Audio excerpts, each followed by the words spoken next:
Thank you. Oh, got it. Thank you so much, Andy. Good afternoon, everyone, and welcome to the second session of our three-part series on universal pre-K. I am Christine Thorstensen, Director of Early Childhood Development at Silicon Valley Community Foundation, and pleased to be one of your hosts for today. Before we start, I'd like to take a moment to acknowledge and thank our other hosts, the Early Childhood Institute at San Jose State University and First Five Santa Clara. And I've had the privilege of working with a fabulous team over the past couple months to plan and then bring to life these conversations. So I really want to call out Andy Gallagher, Maria Fusaro, Emily Slesser from ECI, and Heidi Hemberly of First Five Santa Clara. They've just been wonderful thought partners in this and organizers and really making it happen. And a couple of quick housekeeping items. Please mute yourself. We already noted if you are a little late joining to introduce yourself through the chat, who you are in your organization would be great. And note that we are recording this session and the recording will be available in a few days post conversation. We'll have time for questions and answers with our speaker and panelists, and please ask the chat to submit those. We'll do our best to get to as many as we can, and we'll follow up later if needed. These aspirational conversations are intended to spark thought and dialogue in your communities as you plan for and roll out universal pre-K.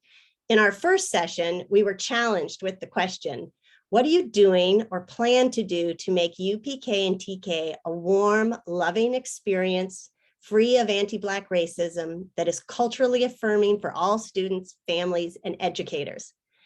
That was just such a powerful question. And I'll tell you, it has really been sitting with me for the past 2 weeks. And I think it's going to continue to be a real anchor in my own work at the Community Foundation. And I know, and our speaker also touched on quality and really got to the heart of like, what does that mean? And how do we define it? And how do we center equity in our quality discussions? And today we have the opportunity to continue that conversation and go deeper in the question of quality. We have a wonderful panel of speakers lined up to get us started. I'd like to welcome Dr. Mary Ann Dewan, Santa Clara County Superintendent of Schools. Dr. Dewan is a champion for children and a wonderful supporter and advocate for our youngest. Santa Clara County Office of Education is leading the way for an early learning system built with equity, quality, and inclusion at the core. And I have to say, it is a true privilege for me to work with Dr. Dewan and to have gotten to know her. And it's such an honor to welcome her. So I will turn it over to you, Dr. Dewan. Thank you so much, Christine. It's really my pleasure to be with all of you today and to have this opportunity to provide some opening remarks. So I am Dr. Mary Ann Dewan. I'm the County Superintendent of Schools in Santa Clara County and have been privileged to be a part of a lot of the advocacy work alongside many of you over many years. That's really gotten us to this place where now we can have conversations about universal pre-K. Wow, how powerful is that? It is my pleasure to welcome you to the second UPK convening. And I know that you are here also because you are champions for children and that you believe that all children deserve access to quality early care and education. And you know that that investment in quality early care and education serves as the foundation for what it will take for all of our children to be able to thrive in school and life. And so I want to thank all of the organizers and presenters for creating this opportunity today and for their contributions to our shared vision of access to quality early care and education for all of California's children. The focus of today's session is quality, as you've heard. And when I think about quality, it always sparks questions in my mind. What is meant by quality and early learning settings? What does it look like? And why does it matter? After today's session, we expect that you'll gain some clarity of this definition and learn how to support and center quality in the UPK expansion work in your own communities. A large body of research has demonstrated the critical importance of the first few years of a child's life. The experiences and interactions that children have in these early years significantly affects their brain development, their social emotional development, and their physical development. And it helps to establish the foundation for future learning. We can't waste a single day, a single moment of those first few years of life. Warm and responsive interactions can create a nurturing and stable environment that enables the development of secure attachments between children and their caregivers, and both those within and beyond their families. And these attachments support children as they develop a sense of self and begin to understand their emotions. And it lays the foundation for establishing successful relationships at later ages. It is clear to me, and I know to all of you, and it has been for quite some time, that early learning programs and the people who work in them have a critical role to play in child development, a role that complements parents and caregivers. There are several essential elements of a quality early childhood program, and I'm certain that the speakers today will address these. As we are all working together to implement UPK, we must embrace this opportunity wholeheartedly. With all the different state and federal investments and slots and programs, facilities, workforce, and programs, each and every piece is essential to achieving our goal of access for early care and education for all of California's children. I invite you to keep equity, quality, and partnership top of mind and at the core of our work. Thank you for inviting me today. Thank you, Dr. Dewan and Christine, for that warm welcome and really helping to situate this conversation. Oh, did you really want me to unmute? So, no, I don't think so. Not sure where that came from. Thank you, Grace, for asking that in the chat. So please do remain muted if you've gotten a notice to unmute yourself. That way we can all hear each other. So as I was saying, we are really excited. I know my colleagues at ECI and of course at Silicon Valley Community Foundation and First Five were really excited about the way that this conversation builds upon the first conversation that we had when Kaisha and Zawe really pushed us to think about this issue of quality and even, using the term quality, which meant that we had to go back and interrogate ourselves and what we were thinking when we titled this session, Emphasizing Quality.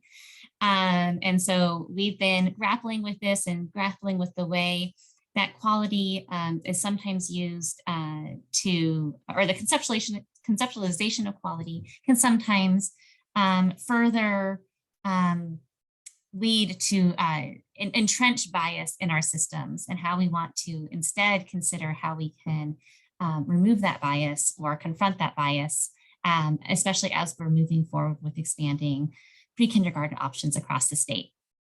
And so we are very excited that Carla Bryant is going to be the speaker in today's session, because this is a topic that she is familiar with and she's going to help us think through. Dr. Bryant is the creator of the District Innovation and Leadership for Early Education, or DIAL-E, which is an initiative of the Californians Dedicated to Education Foundation. This initiative focuses, oops, I lost my notes. Sorry. So this initiative focuses on supporting school districts to succeed in creating and implementing effective early learning structures that assist children from communities with less social, political, and monetary capital to build a strong educational foundation. And she's not just the executive director of DIAL-E, but she has over 30 years of experience across the nation in creating culturally competent policies, programs, and procedures for comprehensive early learning, P3, elementary, family support, and after-school programs. And if you are familiar with the UPK planning in the state, those are all elements that are important as we begin to discuss our universal pre-kindergarten system. And so without further ado, I welcome Carla Bryant to discuss what we might mean by quality and what quality should mean to us. Thank you. Yeah, thank you, Andrea. And thank you, Dr. Dewan, for your words. And let me just start out by saying I categorically agree with you with everything you said, but I'm going to actually use this conversation to actually interrogate what we believe quality is. I think Kaisha really set us up when she basically said, let's look at some history here. And as we look at the history, let's think about how we want to move forward. I would like to have this discussion by actually dividing it into 3 parts. The first part is just what is quality? I know we all know all about ESSA and everything, but I just want to do kind of a historical walkthrough how we got where we are today when we think about TK, because TK sits in districts who have gone through a long history of accountability. And then we have the ECE world, who's also now going through this process of what we call quality. These 2 things are going to intersect. I'm sorry, Carla, to interrupt. We are seeing your view with your presenter notes, and there was a request if you could. Oh, I'm so sorry. I Switch don't the know. view so we can see your slides a little bit bigger. Oh, I know. I don't know why that's happening. So let me just do this. Okay. Thank you for telling me that. Let me do it this way. How about that? Yeah, that's perfect. Thank That you. works. Okay, perfect. Thank you. Thank you. Thank you. I'm so, thank you for that. To do that, I would like to, 1, look at quality and build some historical kind of context to it. The second thing is look at some data, a research study that was recently done on the implementation of TK. So here we are going to do this full out implementation of TK, but we have questions about what happened in the past 10 years as we were implementing it in the state. The third part is now what? Now that we're going to implement TK and we're talking about quality, and the way we're talking about quality is, are we getting what we think we want to get? And if not, what do we need to be doing to get that thing? So the first part is just simply, what is quality? And if you would think about in the TK world for the past few years, we had something called the National Governors Panel. This was where 49 out of 50 governors got together and decided that we as a nation would come up with some goals for everyone. And what was exciting about this time is that the very first goal they had was all children will start school ready to learn. You have to ask the questions, exactly what does that mean? So here we are in 1989, by 2000, all of our children would be ready to learn. And of course, there are other things, but I really want us to concentrate on that. To get to that space, what would it take? So as the years have progressed, we went from the governor's panel, where we had these very clear goals. Literally 13 years later, we now have no child left behind. I am not making a commentary on how we got from these aspirational goals of every child would learn, will be ready to learn in kindergarten, to no child left behind, with very clear types of things that districts were expected to do. And if I may draw your attention to, is this a second bullet. These systems must be based on challenging state standards in reading, mathematics, annual testing for all students in grades 3rd through 8. Can you imagine what this particular policy has did to the education field, to the profession? So are these goals, are they wrong? I would say no. But what did they get us? So we went from no child left behind to then the next part, which was ESSA, which was a lighter version of no child left behind, still wanting to have aspirational and things for our children, which were actually really good. If you look at some of the things in ESSA, it talks about supporting local innovations. It included evidence-based and place-based interventions developed by local leaders and educators. So again, we're all trying to get the same thing. We're all wanting what's best for our children. But I'm going to pause here and ask everyone to ask yourself this question. As we went from 1989 to to just basically wanting all of our children to learn how to be reading ready, to NCLB, where everyone was basically setting these goals around math and reading, and these children would hit these goals. If they didn't, the district was quote unquote in trouble. We're creating some context around how people believe around this accountability and this quality. So we moved through ESSA, which is, it has some really good points in there. But at the same time this is going on, the early ed world is also going through the dialogue and conversation about what quality is. And we're lucky we have a great organization called the National Institute for Early Education Research, which is called NEAR. And NEAR for the past 10 plus years have been publishing a state of preschool book that basically talks about where is the quality of preschool in the state. And to do that, they came up with what they consider 10 quality standards around the research that says if you have these things in place, you have great quality. So what are those things? Early learning standards, curriculum supports, that your teachers have degrees, teacher specialized training, assistant teacher degree, a CDA or equivalent, professional development for your staff, a minimum class size of 20 or fewer, staff-child ratio of 1 to 10, screening and referrals, and continuous quality improvement system. On their face, these things sound like great things. Who would not want all of their teachers to have a degree, a BA? So how does the state of California do when we compare ourselves to the other states? And here, and I'm sorry for the small screen, and if you send me a text, I can email you this booklet. If you can actually go on NEAR site to see them. But this is how we look, and this is how we rate. When we look at our CSPP, we actually, out of 10, we meet 6. And this is for 2020.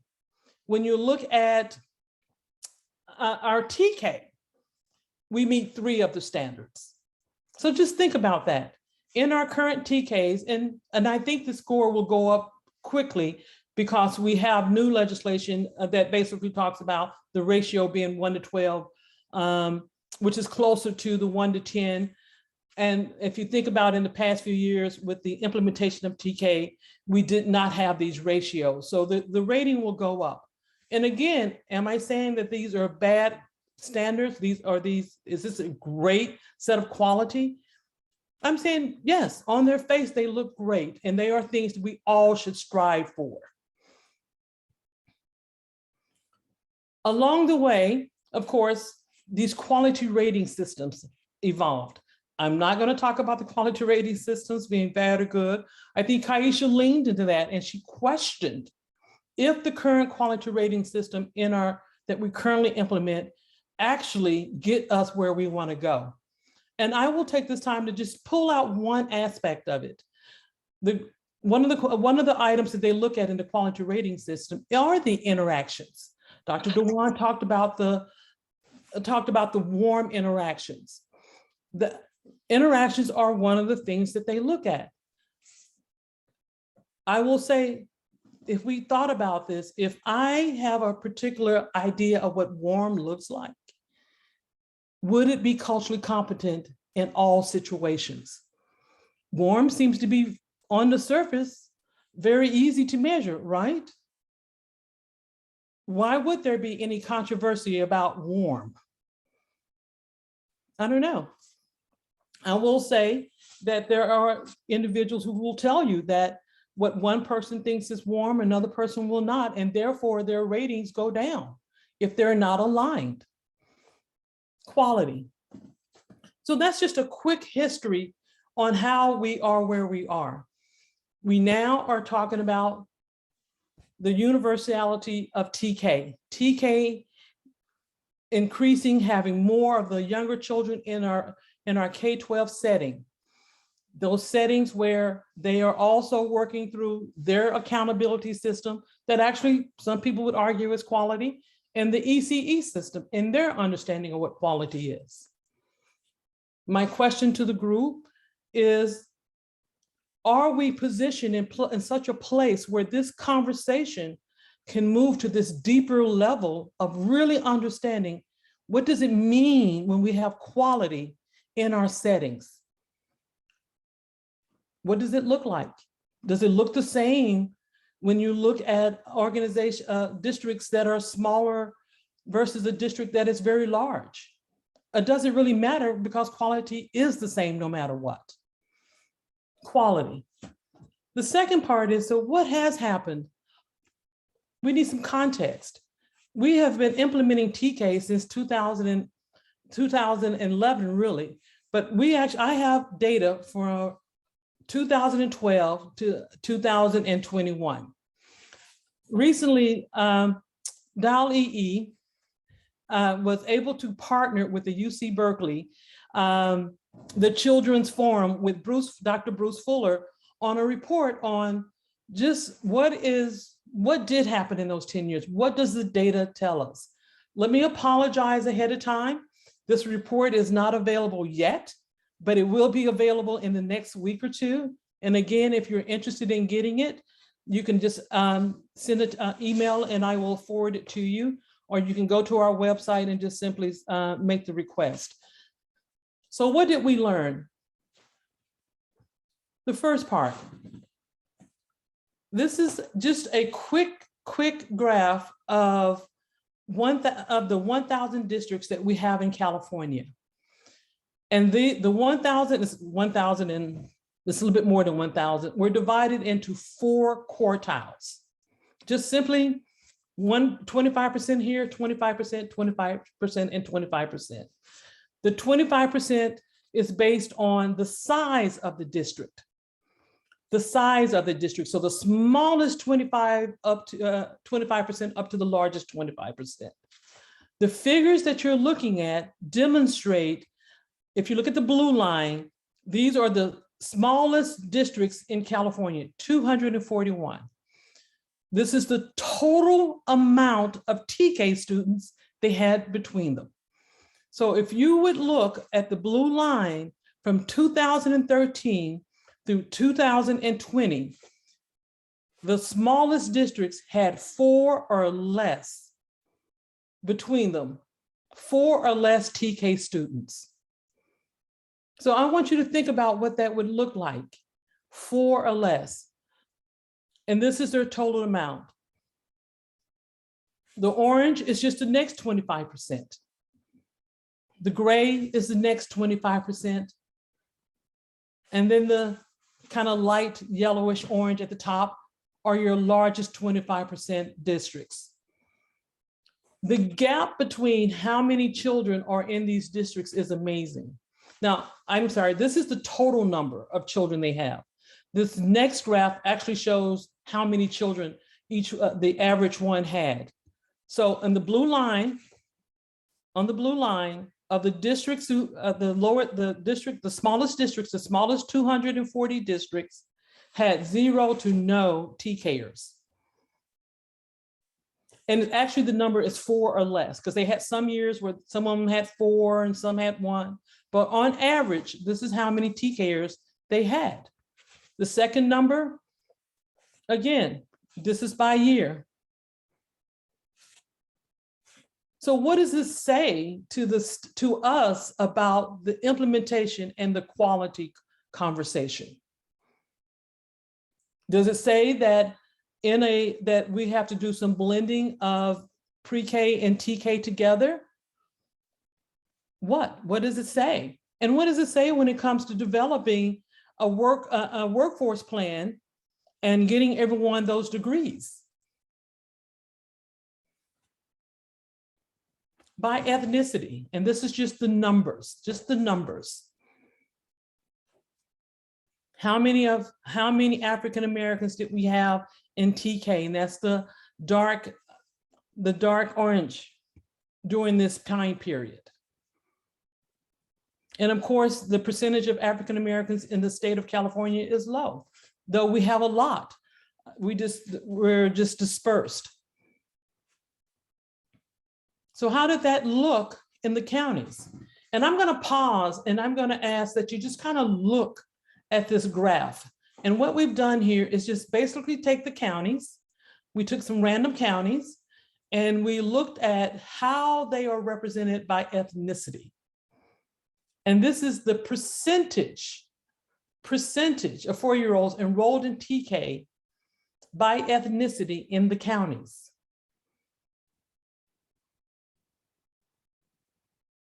What kind of information could a person, and let me say, this is just one snippet. It's not it's a snippet to get you thinking. What I would do if I was in Alameda County, I would ask myself questions like, what are the percentages of 4-year-olds we have that are African American, Asian, Latinx, and white that were eligible for TK? And then I would look at it and say, did those children actually come to the district? And if not, I would ask, where are they going? Is where they're going supported for a variety of reasons? Is it believed, are we believing that TK can only, or quality can only be seen in a TK setting? It's just, again, just data for a person to think about. The next thing we did was that we went deeper and we looked at the county data. And what and I will tell you, this is on purpose. I am providing a set of data that is totally opposite of each other. That is on purpose, but it's to get us to think about, and when we're talking about quality and the implementation of TK, what does it look like in these different districts? So this is Alameda County, and this data is set up based on what we're told to look at on our UPK plan. And this is just basic data. We got it from a variety of sources. 11% poverty, 18 different school districts, 1.5 million population.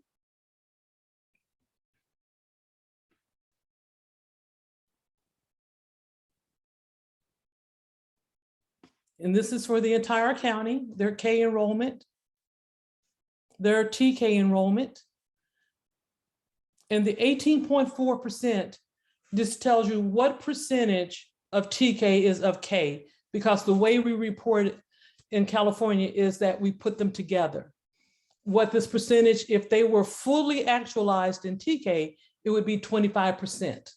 So just a little bit. So that says that 7 or 8% have elected to go somewhere else, which is that not a bad thing? There are 7 Head Start programs in the county. So the opportunity to have this universal pre-K system, because they have the partnerships, are here. At the bottom, there are CSUs and their UCs. They have the number of, the opportunity to work with a variety of higher education, so they can create this workforce plan that includes educating or providing information for their teachers is here. But what happens when you're in a different, and of course it shows the different districts, the CSPP contractors. So they have a lot of resources. What happens when you're in a different county? Alpine, population 1,200, 1 district. Total student population 73.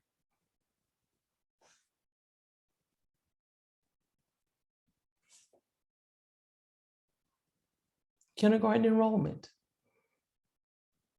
They have 1 CSPP contractor, no Head Start. What does quality look like for them, and how do we support them?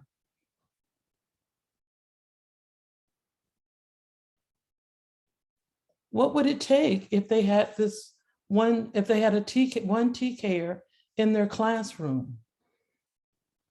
Are we asking the district to then provide the training necessary, the number of hours? Does that mean that they have less quality? How do we support them? Alpine.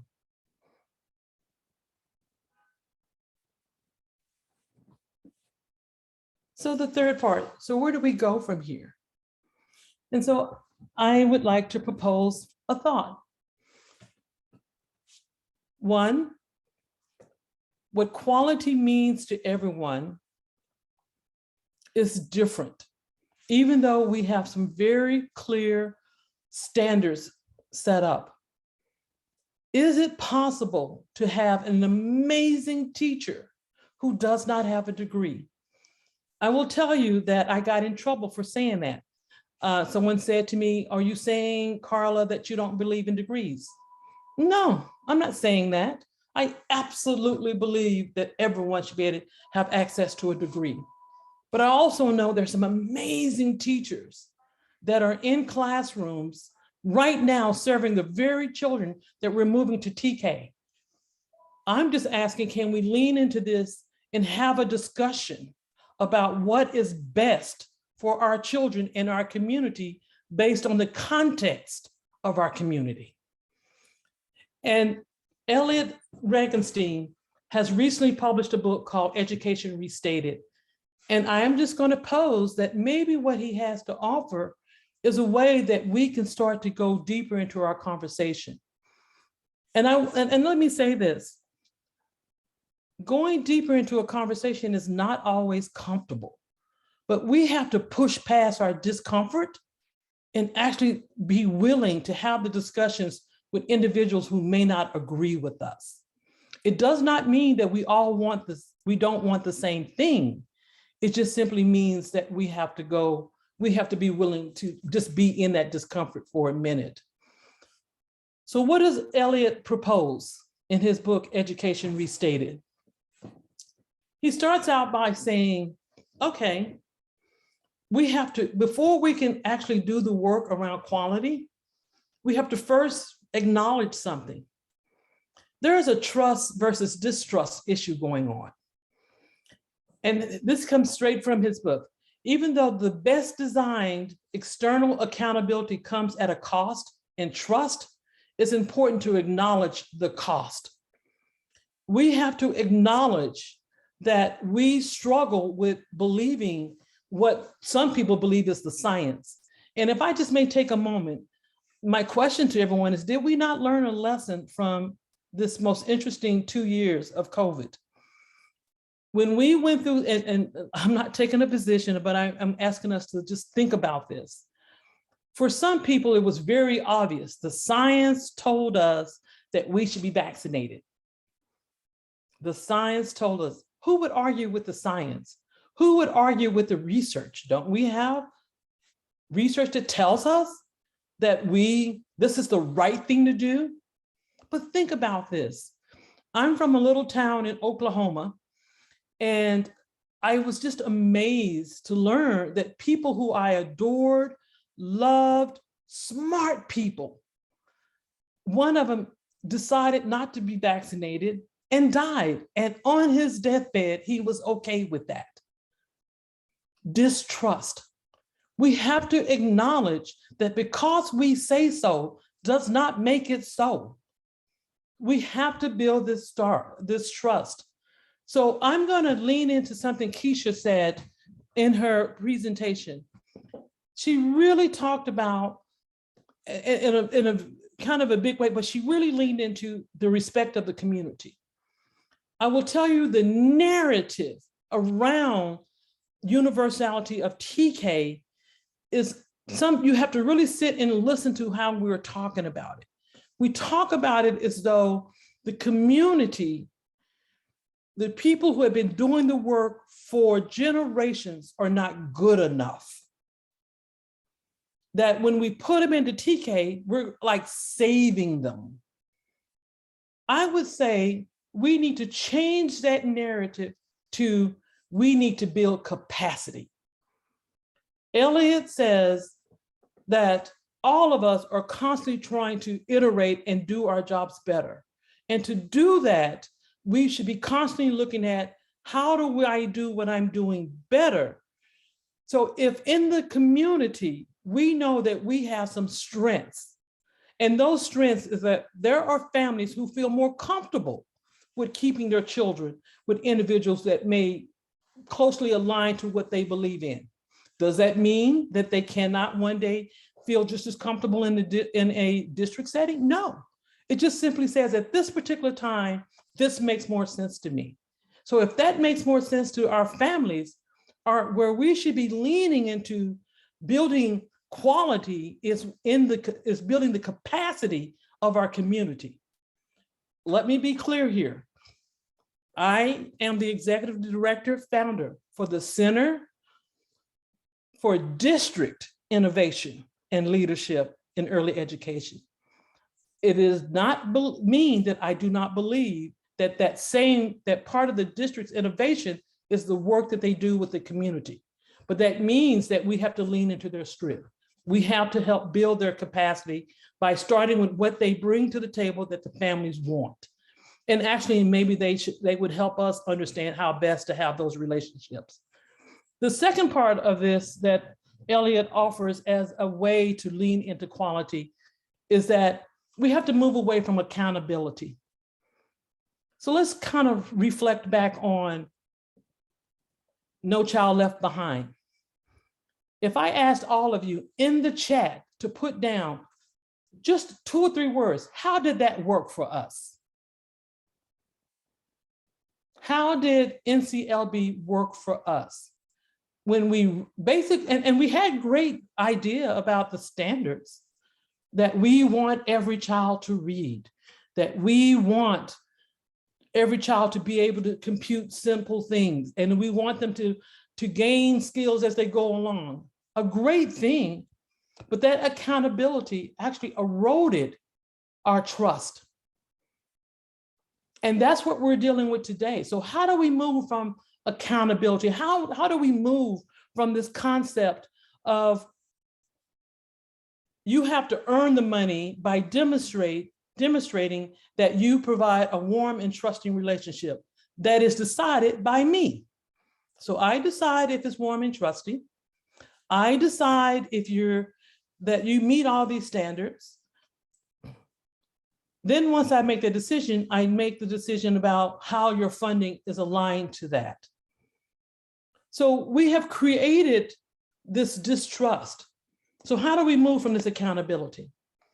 He proposes that we move to more of an introspection, more of a process where data is used as a community function. First of all, data is decided on and collected based as what the community thinks they want to look for. So literally you're going through a process of building trust so you all can agree on what you're looking for. Now I will tell you, from my systems people, you're probably freaking out about that concept. The idea that local control would be mandating a state process around what is quality for the state. How do we hold our groups accountable? I think California, actually, that's one of our strengths. We have basically created some systems that says we do respect our local control and that we want them to be weighing in on how to do this work. I'm only posing as a question, can we do the same thing when we start talking about what is quality for the early ed space? Can we start a dialogue with our communities around how do we measure that?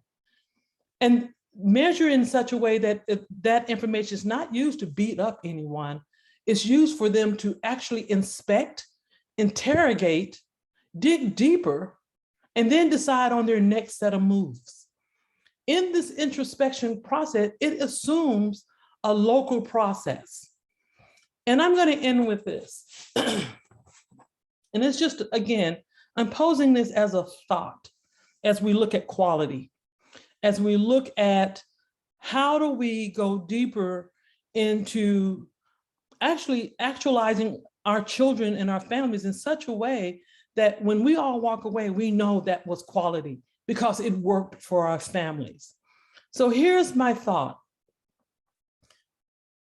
Can we get to quality? Can we get to that deeper conversation? Can we get to a culturally contextual conversation where we all stay at the table if we're fighting for who's at the table? Now, just sit with that. Who's at the table? Is it the same group of people? Or is it just the people that you're comfortable with? Or do you have a representation of one or two people who don't look like you, but those are the ones you were comfortable with? I will say to you, until we can authentically get everyone at the table, we will not be able to have a discussion about how to go deeper in our quality discussion. It does not mean, and people assume this, to bring one person to the table does not mean that others have to leave. We just have to make more room. We just have to figure this out so that we can now be in discomfort. So we can talk about the quality rating system in such a way that when the children, when we evolve or produce your UPK plan, you are leaning into the idea that your UPK plan does not necessarily mean that it's only for the district. In fact, your UPK plan is about bringing the community and being in partnership with them. I'm going to stop there. And I know there must be some questions, but I hope that when you look at and you are deciding on how to move forward with this, that from this you have got the idea that all UPK plans must be about leaning into the community and building on their strengths and being willing to have these discussions about what quality may look like in your setting. Thank you. Thank you, Carla, Bryant. I will take the opportunity to facilitate some Q&A, but I want to give you a moment. I miss more than anything on Zoom the opportunity to give you a round of applause. So please hear it, even though it's not coming through Zoom. We have some great questions already in the chat, and so I'm going to go ahead and get us going with that. Why don't I start at the beginning, because I captured some of the earlier thoughts, and then we can come back to some of the more recent notes that people have been sharing in the chat. So Ellen Wheeler pointed out early on when you were making a comparison to policy and legislation in 1989 and definitions of quality, how COVID in recent times has moved us through to appreciate the emphasis on social and emotional learning and competencies there. And as a statement, not so much a question, but I wanted to share that because I thought that was a very important way to start this conversation. Ann Waterman-Roy mentioned or had a question about the average breakdown of the total enrollment in the different quartiles of the report that you shared, Carla. I think there's going to be a lot of different questions about that report, and I'm anxious to get my hands on it too. What do you think is the best way for us to contact you to get that report, or should we go ahead and put it out through our network once it's been published? Both. It'll be available on our website, and we will absolutely send it to you. And if it'll take there'll probably be a lag of a week or two to get it on our website. And if anyone wants it as soon as it's out, they can actually go on our website and say, please send me that report. And we actually have a way of generating that and sending it out. But by the time we actually post it, it takes a minute. Fair enough. That's great. Thank you. So the more recent comments in the chat, let me relay them to you. From Samantha Thompson, how might local communities and districts establish quality in early learning when there's been this divide between early learning and K-12 in traditional school settings? We still see early learning as more of babysitting, not fully understanding the important role early education and childcare has in preparing children for school success. And I think there's a follow-up, but maybe I'll let you respond to that one first. Okay, this is that community trust building process. This is where you start the conversation with your leadership about, let me talk to you about what it looks like in a preschool classroom and what you're seeing. And that there is quality in there. And this is how we define it in this room or in our setting. It's just this really is about capacity building of your leadership. It really is. I would hope that in the UPK plans, there is some thought given to how they're going to roll out professional development, capacity building for their leadership and for the teachers, because there's another part of this that has to be built. The leaders have to understand not only what they're looking like, but the ECE world must understand also how accountability and quality is looked at in the K-12 setting. Both would benefit from the conversations with each other.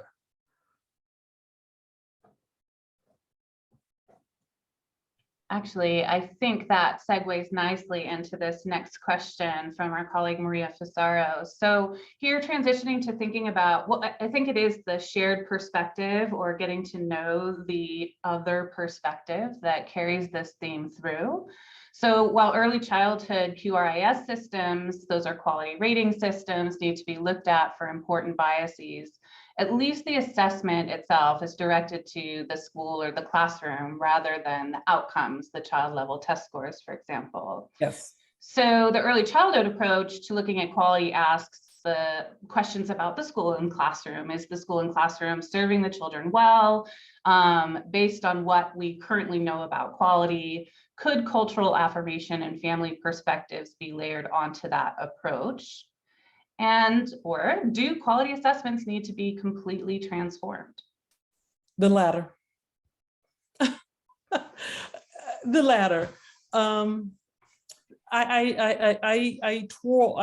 flip back and forth with, you don't have to throw out everything, but there's so much embedded biases. By the time you try to unembed, you end up throwing it all out. And I will tell you, I actually went through this process in Seattle as the community. We created what we call the Seattle Early Education Collaborative. And it was because we were getting this push down, and I actually worked for the mayor, who basically was like, we want these standards, we want kindergarten readiness. And I remember very clearly saying, it's not going to happen like that. Give me a year so we can just build this understanding. By the time it was over, this group worked together to create what they thought quality was. They looked at some tools that they decided to use, and they used them narrowly because they had issues around the biases. But what happened was that they literally create a norm that was comfortable for them that had a lot of high expectations. So on one hand, we worked with I'm not going to name the tool, that we needed to unbias. It took a lot of work, but they ended up creating their own tool under the University of Washington worked with us to do it. So they had both, but it was easier to create the new tool than it was to undo the other tool. But that was our experience. It may be different for someone else. So I don't know, quality rating systems, this is a hard one for me because I do believe that there should be expectations. But my problem with the expectations is that, and I will give a real life experience. I walked into a classroom and the classroom actually had very high class scores comparatively to the nation. But I sat back and I watched, and I realized the interactions that were going on were not equal. There were some clear differences that this individual was doing with one set of children versus another. And if I just may be brutally honest, is that there was this policing kind of thing that was going on with the African-American boys. In her head, she was giving them attention, but what she really was doing was policing them. So being able to dissect that and understand that, it took a little work, but once it was understood, the person got it, but it was not in the tool.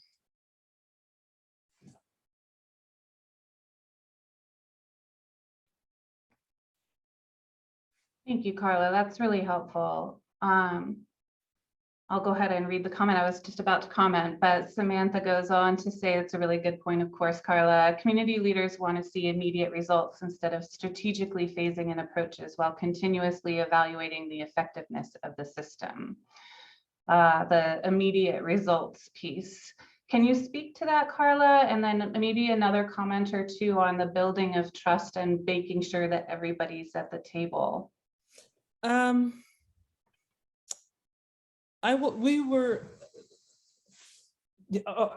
only way I can put it is that we were under the gun to do something immediately. And it was basically, we have the money. And I can say this now because this, one of the individuals who was really pushing this is now one of the biggest fans and goes around nationally doing work when it comes to early education. And he will tell you this was part of his learning. But we passed an initiative for the for the city.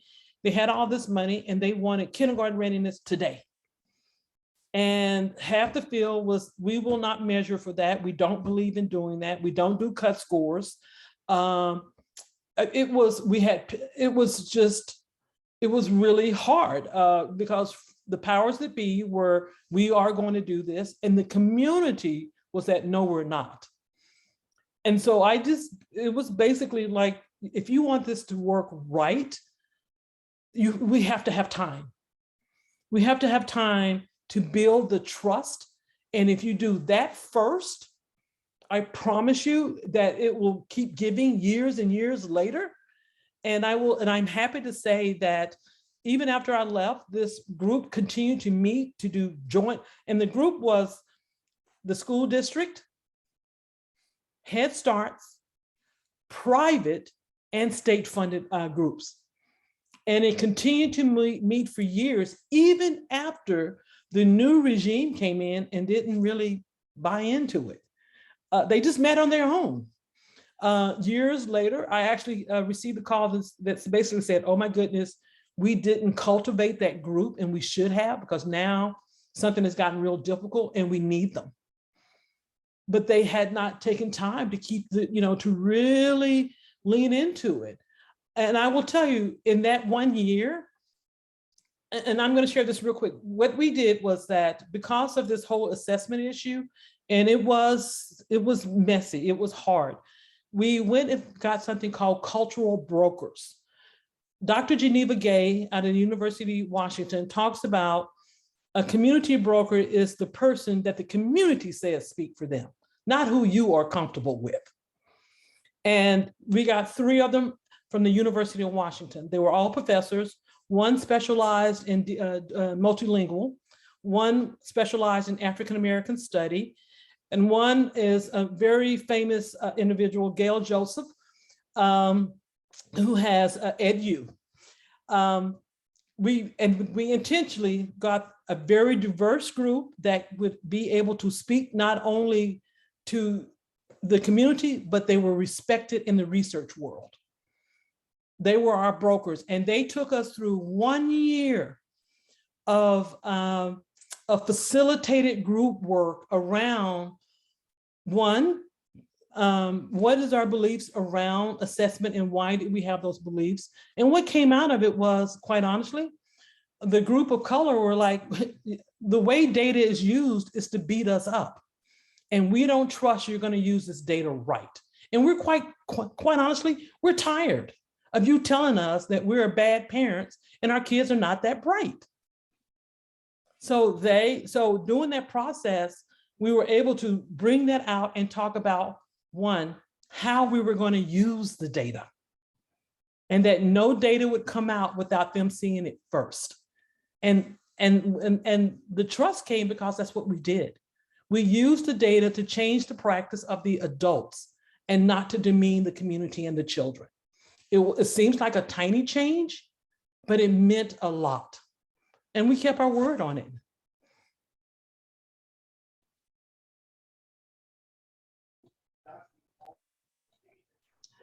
That is incredibly helpful. Thank you for spending the time to delineate exactly how you convened that group and its effectiveness in that process. Are there any final thoughts that you'd like to leave us with, Carla, before we transition to some community representatives who can speak to establishing those kinds of working groups and the like in support of our early education programming? No, I would like to just acknowledge Julie. Julie is going to be on the panel, but I will tell you, I shared a lot of formal kind of processes where we created this group, but there's a lot of informal work that occurs. I was able to meet Julie in a room one day when I was in Fresno, and we just sat down and we talked, and we continued to talk. And I will tell you, one of the reasons I started the Center for District Innovation and Leadership in Early Ed was because of Julie. So I would say to people, this is not that hard. It just means that you start to have conversations with people you typically would not have conversations with. And you continue to have them, and you push on each other, and you will get to what quality is and what feels good to you as a community. And so I want to just publicly say thank you to Julie. And the other person I want to say thank you to is Kaisha. I appreciate her opening the door to a conversation that basically says, guess what, state? We want what's best for our children too. We really do. But we want a dialogue about what we think that looks like versus being told what it looks like. And we want you to respect the women. And my men out there, I see you too, but we want to respect the women who have been doing this work for years. And if we cannot do that, we will not get to quality. So I just want to say thank you for Kaisha for opening that door. Thank you.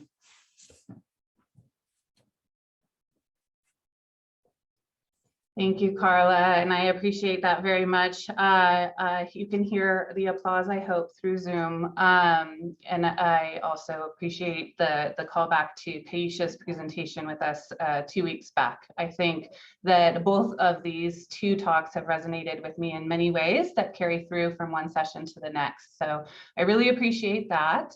We actually have some more time with you all today. We'll go ahead and segue into a conversation with some representatives from, let me go ahead and make sure that I get the introductions right. I don't think I can follow Carla's introduction of Julie Mentali just as well as she did.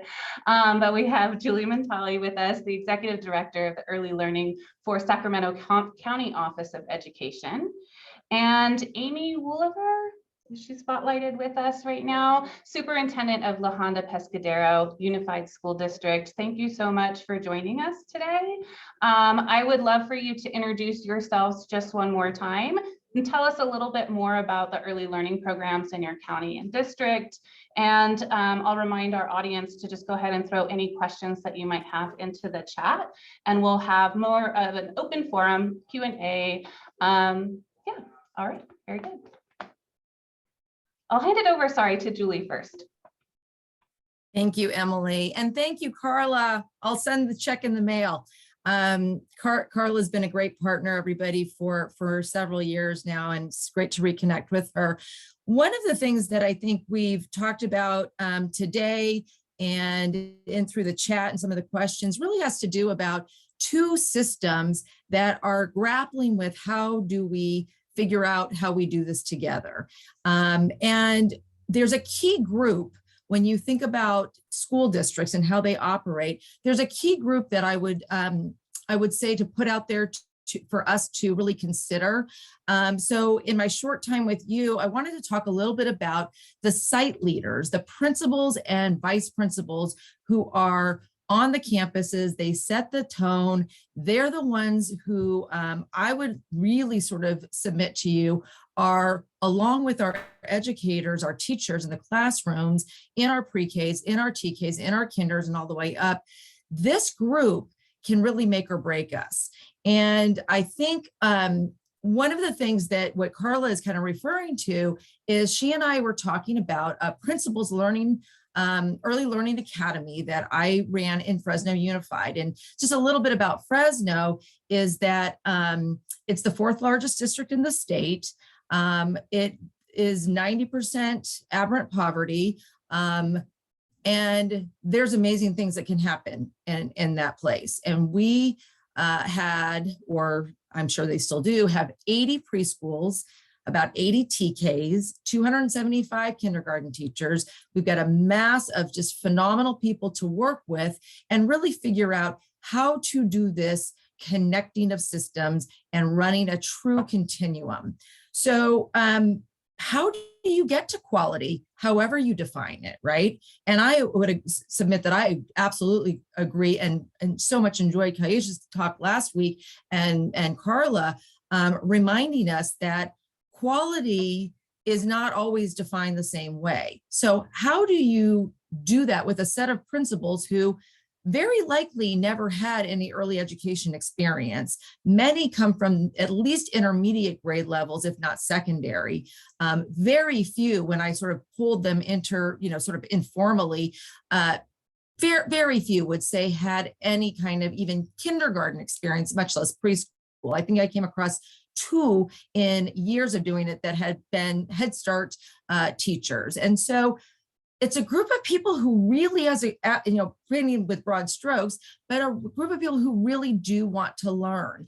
So what we did is we did a semester-long academy where we had sort of meetings that were just really active, and really I modeled a lot of what we would want to do in early learning. It was hands-on, if you can believe that. We had a lot of discussion, a lot of dialogue, some video, of course, a little bit of reading in there.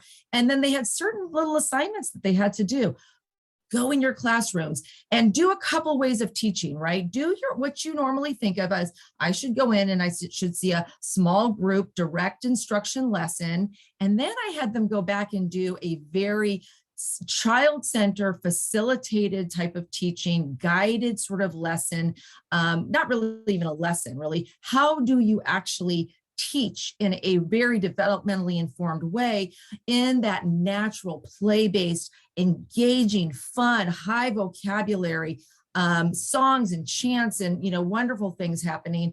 And I had them come back and talk about the differences, what kind of language they got from the kiddos, what kind of social-emotional sort of aspects resonated. And it was this major aha.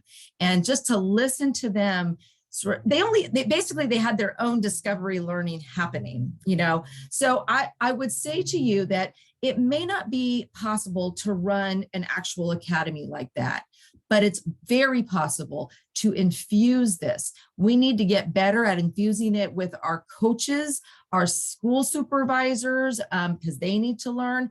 When I moved to Twin Rivers, which is about a third is the size of Fresno, but a very similar, impoverished community, but amazing to go in and see the potential. And when I walked from classroom to classroom, it was really I think it was my duty. I sort of felt like I needed to point out some things that may be uncomfortable for them.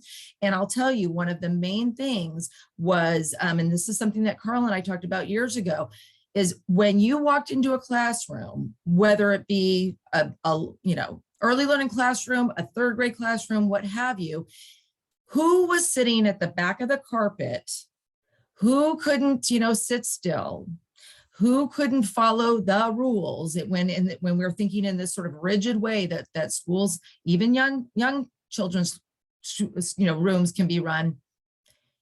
And it was our African-American boys.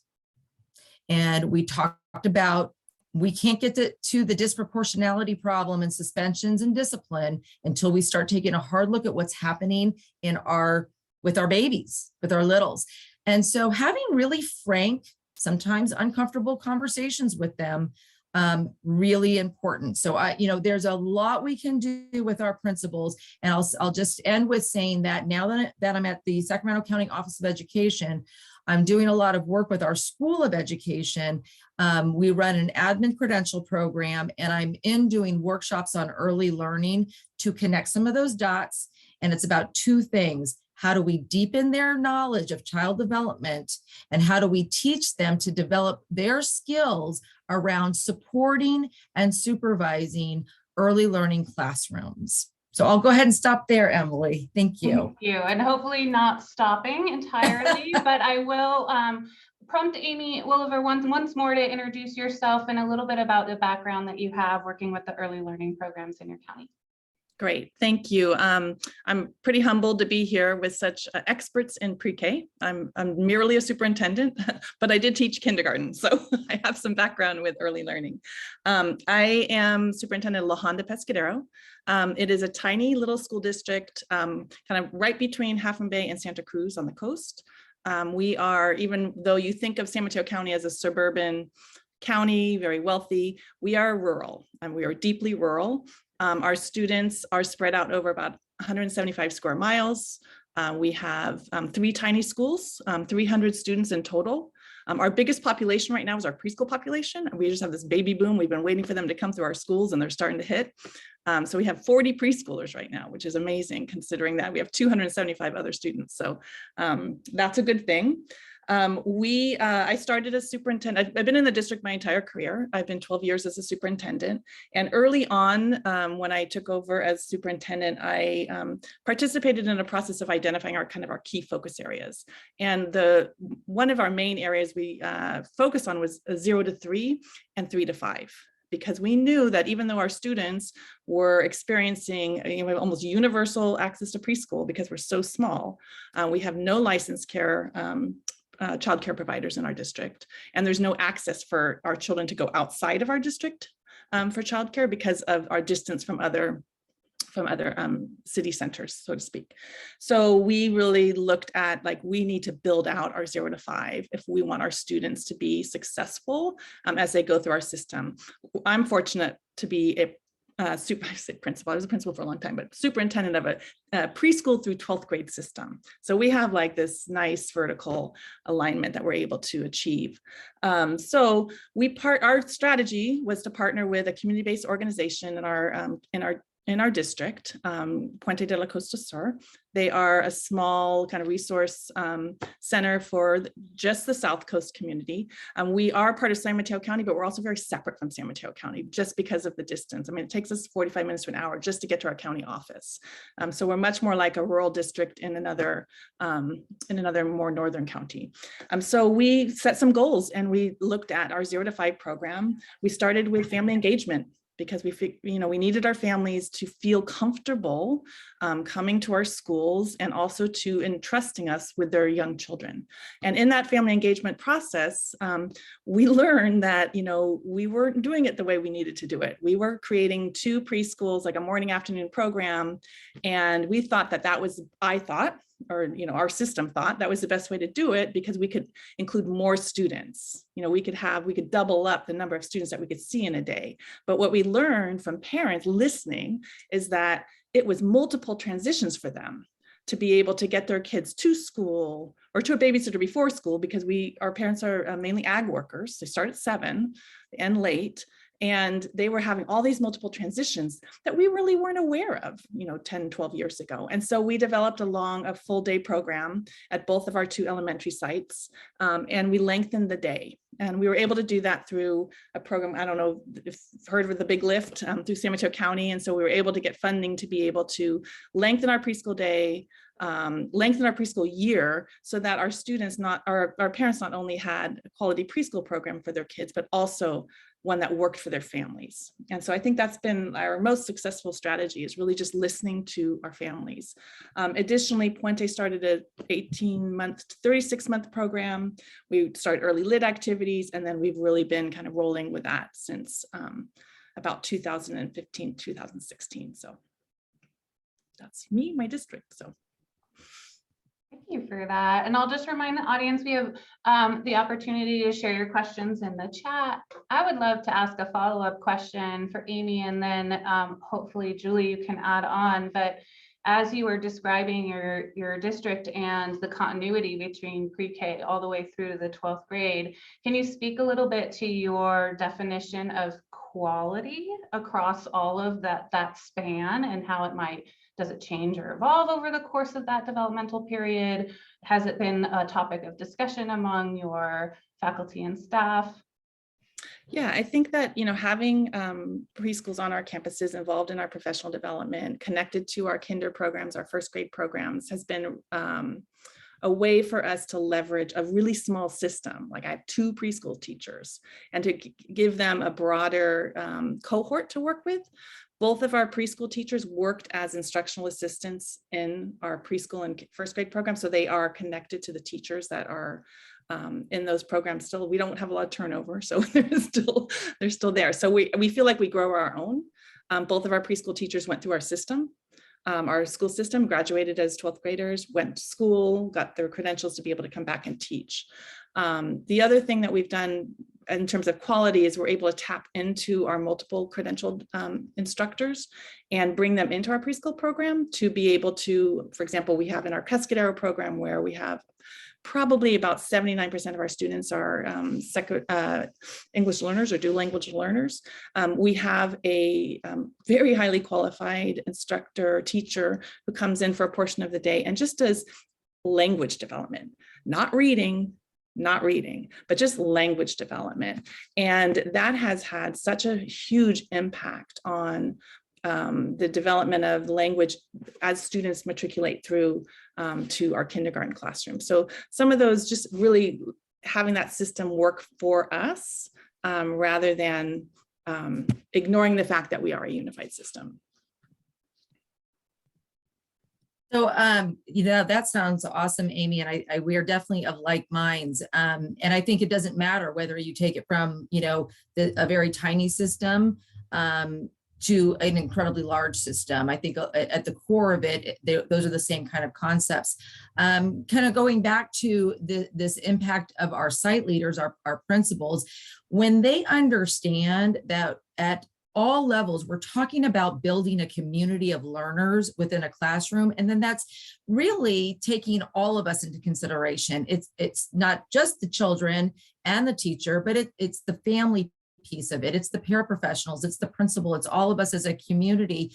And understanding sort of how that develops and changes in terms of expectations, because one of the things that we really talked about was the fact that when we walked through preschools and we had a very rich visual arts integrated curriculum, which was, it was really about building language and just, showing kids really using the cultural diversity piece within that as well, so they could see themselves in these artists that we were showcasing. One of my favorites being Faith Ringgold, an African-American artist from San Diego. She's still in San Diego, retired from UCSD, and just an amazing person that we could showcase.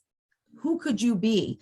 And so when they're learning that, teachers are learning that, parents are part of that discussion, they're learning it. We're encouraging things like make sure that you continue to encourage the teachers to encourage families in their use of their home language, right? That we're building language all around. This is not about not honoring the home language. In fact, it's quite the opposite. So, I think that part of quality is how are you sort of engaging in a theme around us as a community of learners, and that really should inform not only what you're doing in your early learning worlds, but all the way up through. And I'll just mention a book that's from NACCE that it's called Serious Fun: How Guided Play Extends Children's Learning.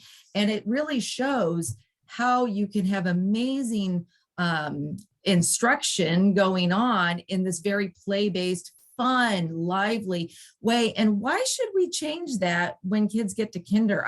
I'll tell you, with UP coming, I keep hearing people say, we don't want our pre-Ks and TKs to look like kinder.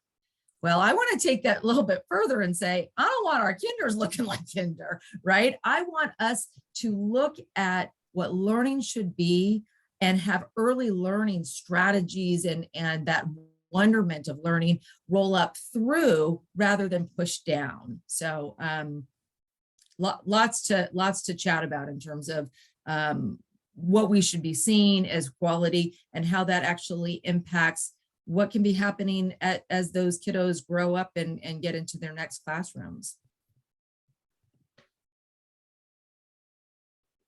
That's fantastic. Thank you. I have so many questions percolating, but I want to give a chance to my colleagues, potentially audience members, bring Carla back into the conversation in case there's any additional or final questions or thoughts.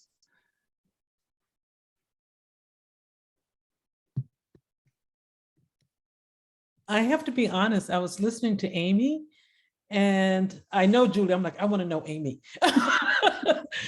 She's doing everything I believe in. So she leveraging the community, bringing in the community-based organization. That's what I'm talking about. And they are defining what it looks like for them. And along the way, I'm sorry. That excited me. Let me calm Thank you, Carla. It is exciting, and listening to our families is so important because we don't always know what we think we know. And I think that our partnership with Puente has been incredible. It's been strained under COVID. We've had to stop some services and all that, but just looking at like, how can we bring children from birth to 8 cohesively and leverage each other's resources. Like I write grants for them, they write grants for us. I mean, it's like a very cohesive relationship. And that's key. When you're in a small community or a big community, you got to take the turf away. That is only hurts. I think that's what UPK is doing for us. You know, I don't know if the rest of you are finding that there's a lot of stress, there's a lot of anxiety, there's so much to do in a short time. And it's sometimes putting the sort of like two sides at a little bit of this, you know, sort of going at each other because of some legitimate reasons. But instead, if we can be the ones to say, wait a second, we also have this grand opportunity, and let us, like you said, Carla, let's bring the people to the table. Let's get the voices in there. Let's hear from the families. And that's what, you know, what we're required of. I keep sort of banging on the LEA saying, you know, you guys, CDE says you must reach out. If you've never done this before, if you've thought you could do it by yourself, this is absolutely the time to, you know, find out who are the childcare providers in your neighborhood. You know, and it might be at a very small, like elementary school site level. Principal, do you know who feeds your school, whether it be TKK or what have you? District level, have you worked with Head Start? Let's match make you guys. Let's bring you together into a room. So I think county offices of education are learning that we can actually be those connectors, because a lot of us aren't the direct, you know, suppliers of the work anymore, like I was at the school district. Now it's, how do I bring the districts and these community partners that are, you know, it may be people that you hadn't even thought of before. So I wholly just support what Amy's doing, and we can scale that to other larger communities. I appreciate that, your example though. Thank you. But I am curious, Amy, about something. So you have partnerships with infant toddler centers, correct? Which in itself implies this level of trust that you have for the community. I'm just curious. One, the formal background of these individuals, like, do you feel pressured, or do they have these degrees? And again, let me say, I believe in degrees. But if not, how are you building capacity, or not even so much building, but participating in the capacity building, not only for them, but for you as well, as you learn from them? So we have an infant toddler 1 center with 8 students. It's a parent co-op. Ah, And the director has a degree, like a serious degree.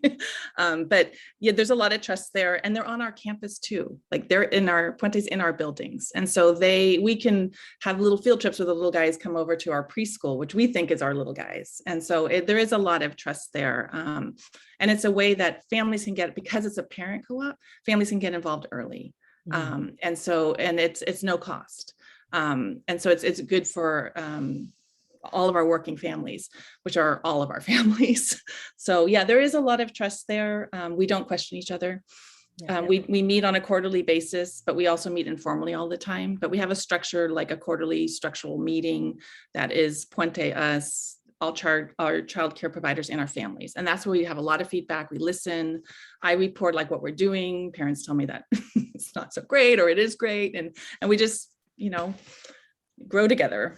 I mean, try to have as flat of a structure as you can in a bureaucratic school district, which it's hard.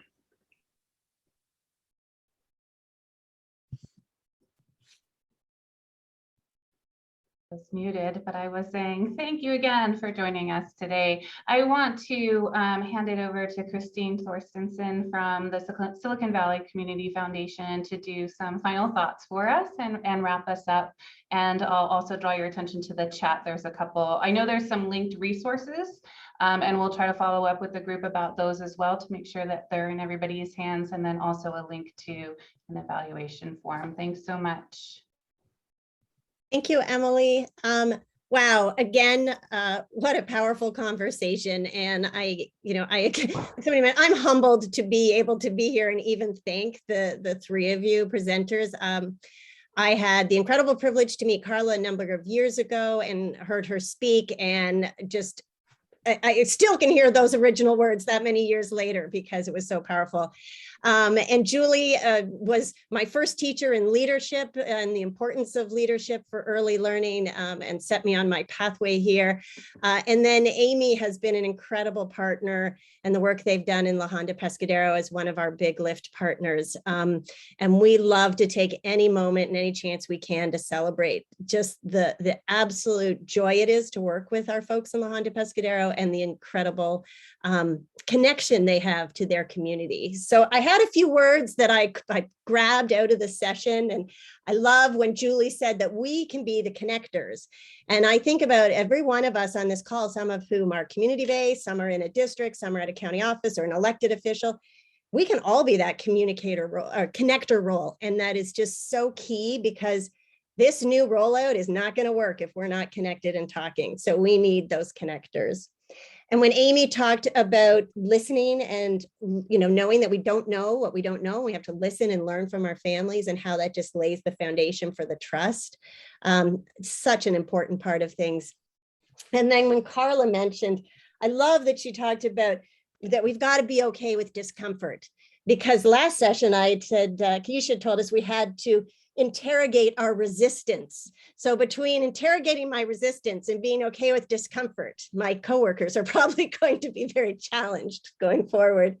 But really thinking what is best, and I wrote this down, for our children in our community based on the needs of our community. And if that can be the foundation of how we approach and define quality and build on it, keeping the needs and our community centered, that's really how we can move ahead. So thank you. This was an opportunity for us to pose some challenging questions, to just start that spark dialogue. And I think you've definitely done that for us. So thank you, thank you. And I will pass it back to, I think it's Maria who takes over from me now, so. Thank you, Christine. Yes, and I just want to, I'm Maria Pizarro from the Early Childhood Institute, and I just want to take this moment to thank you all for participating, coming to this session. We've shared in the chat, and I'll share it again now, a link to a feedback form. As you probably know, this is a series of 3 conversations, and we're very excited to be continuing the conversation in a few more weeks. So please let us know what you thought about today's session. The feedback form again is in the chat. And here is info about our upcoming session on April 6th. And our focus that day will be on centering inclusion of children with special needs into our program. So Wendy Morawski will be here as well as some leaders like today from our school districts across various counties. So we encourage you to attend that session as well. Just like last time, we'll continue to use this Zoom link. So if you've already RSVP'd for this series, you're all set to be able to attend that day as well. So again, thank you all. This brings us to the end of our session, and we really appreciate your time and your willingness to engage in this conversation about what equity, quality, and inclusion can look like in universal pre-kindergarten.